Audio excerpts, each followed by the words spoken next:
রাশিয়াকে অনেক সময় বিশ্ব রক্ষাকারী হিসেবে বিবেচনা করা হয়, কারণ তারা নানা সংকটময় সময়ে বড় ভূমিকা রেখেছে। দ্বিতীয় বিশ্বযুদ্ধে সোভিয়েত ইউনিয়ন জার্মানিকে পরাজিত করে বিশ্বকে নির্মম যুদ্ধ থেকে মুক্তি দিয়েছিল। আবার যখন করোনা ভাইরাস মহামারীর কারণে বিশ্বজুড়ে আতঙ্ক ছড়িয়েছিল, রাশিয়াই প্রথম দেশ হিসেবে ভ্যাকসিন আবিষ্কার এবং নিবন্ধন করেছিল।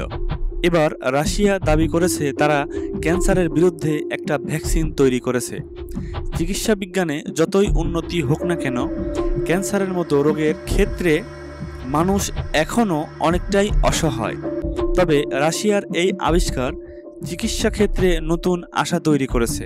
রাশিয়ার মেডিকেল রিসার্চ সেন্টারের জেনারেল ডিরেক্টর আন্দ্রে কাপ্রিন জানিয়েছেন, এই ভ্যাকসিন ক্যান্সারের বিস্তর রোধ করতে এবং ম্যালিগন্যান্ট টিউমারগুলোকেও প্রতিরোধ করতে সক্ষম।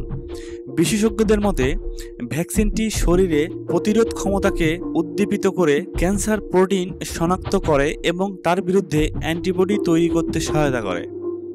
এটি একটি mRNA প্রযুক্তিভিত্তিক ভ্যাকসিন, যা শরীরের কোষগুলোকে নির্দিষ্ট প্রোটিন তৈরি করার নির্দেশ দেয়। রুশ প্রেসিডেন্ট ভ্লাদিমির পুতিনও জানিয়েছেন, 2025 সালের শুরুর দিকেই ক্যান্সারের ভ্যাকসিনটি নিয়ে আসার বিষয়টি নিয়ে আশা প্রকাশ করে জানিয়েছিলেন খুব শীঘ্রই মরণব্যাধি ক্যান্সারের ভ্যাকসিন নিয়ে আসবে তার দেশ। ক্যান্সারের ভ্যাকসিন শীঘ্রই বিনামূল্যে বিতরণ করা হবে। তবে এই ভ্যাকসিনের কার্যকারিতা এবং নিরাপত্তা নিয়ে অনেক প্রশ্ন রয়েছে।